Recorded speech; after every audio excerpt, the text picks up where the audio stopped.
Hola, hola. Antes que nada, quiero darte la bienvenida a este curso tan importante del pensamiento crítico. Creo firmemente que será un pequeño pero significativo aporte para nuestras vidas.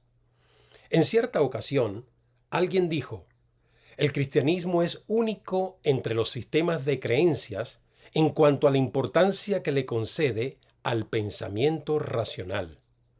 Por ejemplo, la Nueva Biblia de las Américas, en el libro de Isaías, capítulo 1, versículo 18, nos dice, Vengan ahora y razonemos, dice el Señor. Pero observa esto. En otras versiones dice, estemos a cuenta. Este término implica exactitud. Así que no solo se trata de razonar, sino de razonar bien, razonar con criterio. La verdad es que algunas personas preferirían morir a tener que pensar. Y estos son precisamente los candidatos a terminar siendo conducidos por los que sí piensan. A veces pueden ser conducidos por caminos correctos, pero la mayoría de las veces son engañados. Revisemos un par de textos bíblicos.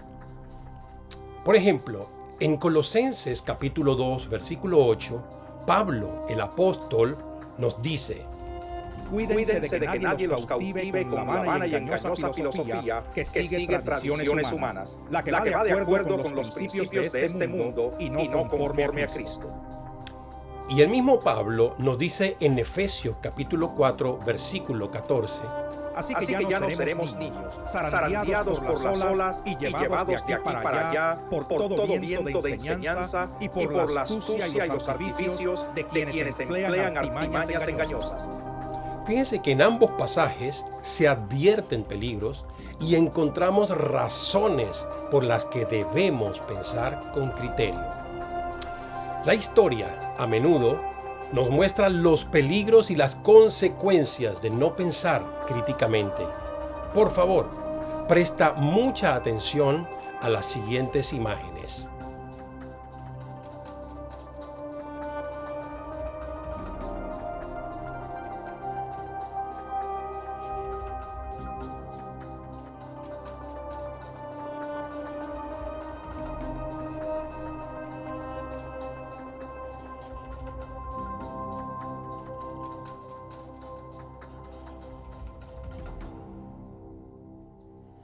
Imagino que posiblemente conoces a algunos de estos personajes y a otros no.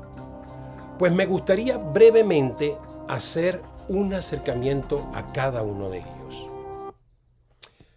Carlos Marx, conocido como el padre del marxismo, fue un filósofo, economista, sociólogo, historiador, periodista, intelectual, político comunista alemán de origen judío y ateo. A mi modo de verlo, en cuanto a intenciones, pudieron haber sido las mejores.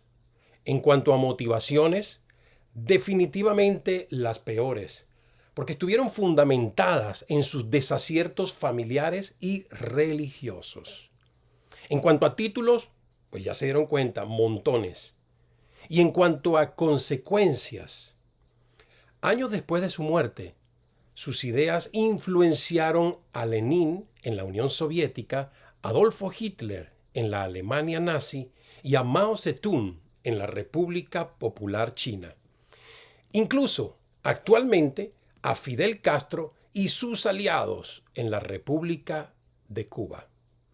Bueno, pasemos a nuestro próximo personaje. Influenciado por el ateo Carlos Darwin, padre del naturalismo, el ateo Carlos Marx, padre del marxismo, y el ateo Federico Nietzsche, padre del nihilismo, tenemos a este funesto personaje, Adolfo Hitler, padre del nazismo. Solo me gustaría leer un extracto de una carta que escribió el mismo Adolfo Hitler el 23 de marzo de 1933 antes de ganar las elecciones en Alemania.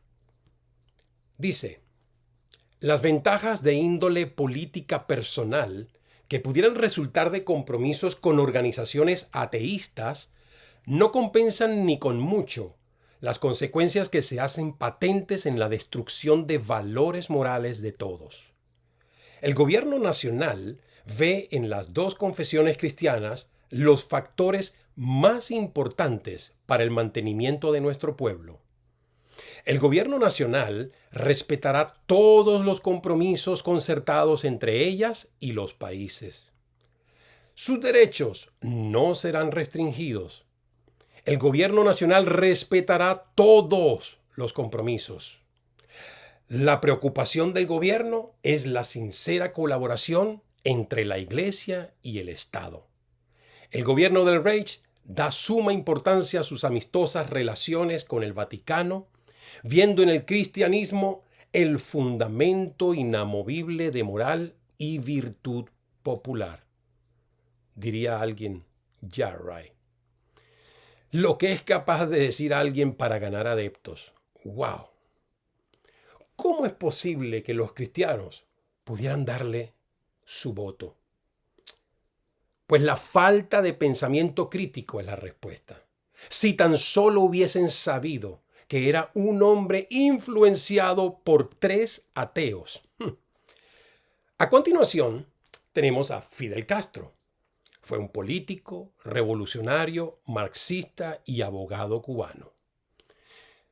Dicen que para el momento de su fallecimiento, la revista Forbes estimó que el patrimonio dejado por Castro ascendía a unos 900 millones de dólares. Vale la pena preguntarse, ¿por qué los defensores más militantes de las maravillas del comunismo son las mismas personas que han sido testigos de la prosperidad de sus líderes a expensas de su propia hambre? ¿Qué tal? Pasemos ahora de la arena política a la religiosa. Y tenemos ahora a David Koresh, fundador de la secta de los Davidianos y causante de la tragedia ocurrida en Waco, Texas, donde murieron 86 personas, incluyendo 17 menores, en un suicidio colectivo el 19 de abril de 1993. Obviamente yo te invito a que revises un poco más de la biografía de este hombre, porque te vas a dar cuenta de todos los excesos, excentricidades, herejías y cuantas cosas absurdas son imposibles de creer realmente. Pero así como David Koresh, hubo otro personaje 15 años antes, llamado Jim Jones, fundador de la secta del Templo del Pueblo y causante de la tragedia ocurrida en Youngstown, Guyana, donde murieron 918 personas, incluyendo 276 menores, también en un suicidio colectivo, el 18 de noviembre de 1978. ¡Qué terrible! En ambos casos, ¿cómo puede haber gente que sigan a este tipo de personas? Pues la falta de pensamiento crítico sigue siendo la respuesta. Finalmente, el Guasón o el Joker. Pues sabemos que originalmente este es un personaje sacado de una serie de cómics. Este personaje vivió como trasfondo el repudio social, la marginación y una serie de trágicos acontecimientos que lo condujeron por el sendero de la locura y finalmente en el mundo del crimen. Y aunque el Guasón es un personaje ficticio, tristemente, hoy en día y en la vida real hay muchos guasones en nuestra sociedad. ¡Wow! Una consideración de todos estos casos nos revela que, aunque sí que hay muchos otros factores involucrados, la ausencia de pensamiento crítico es el núcleo mismo de la cuestión. Para finalizar, me gustaría mostrarte una buena definición de lo que es el pensamiento crítico, aclarando que no tiene nada que ver con la palabra crítica o su acción en el verbo criticar, tal como lo conocemos, sino con la palabra criterio que según la Real Academia Española es la norma para conocer la verdad. Leamos entonces esta definición.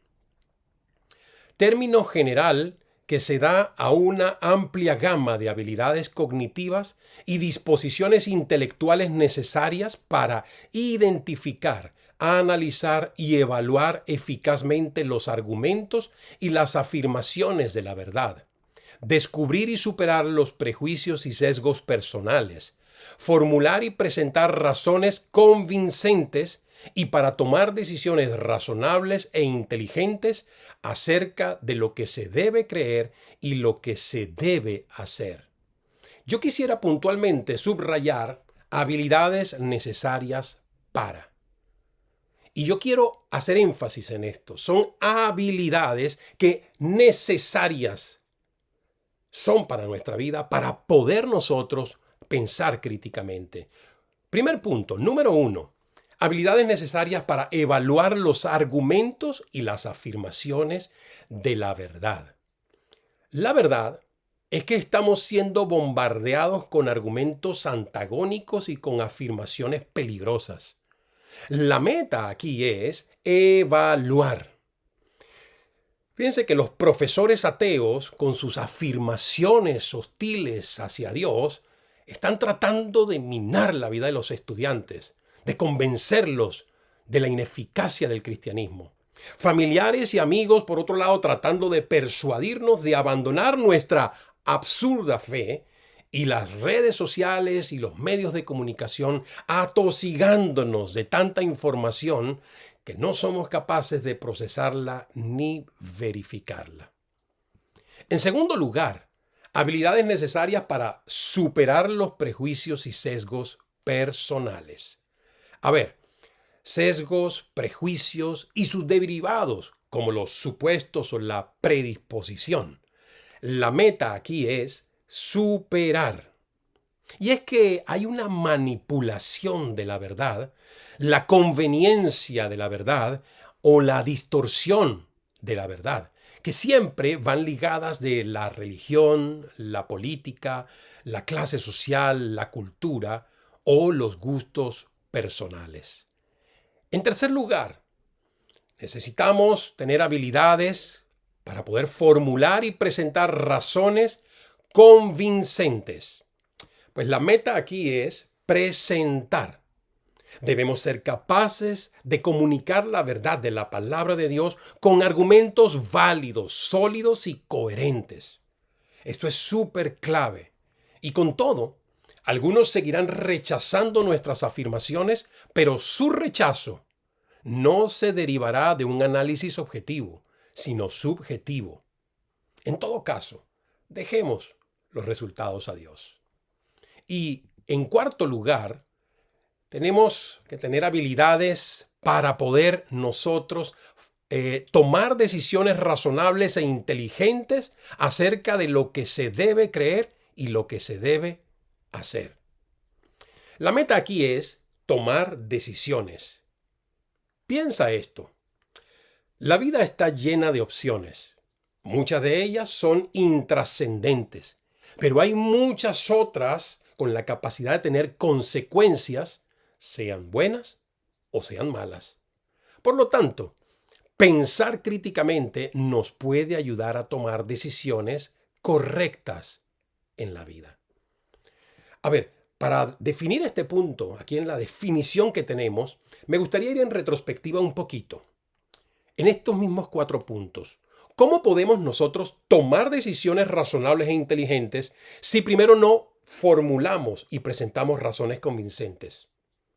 ¿O cómo podemos formular y presentar razones convincentes si primeramente nosotros no superamos los prejuicios y los sesgos personales? Y la pregunta es, ¿cómo superar los prejuicios y sesgos personales si primero no evaluamos los argumentos y las afirmaciones de la verdad?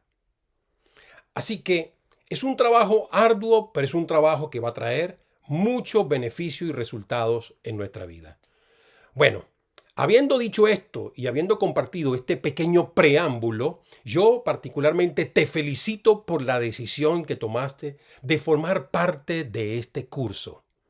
Espero que disfrutes tu recorrido por cada una de las clases tanto como yo y te invito a continuación a que participes de la primera sesión de estudio con el doctor Giacomo Cassese. Bendiciones para todos.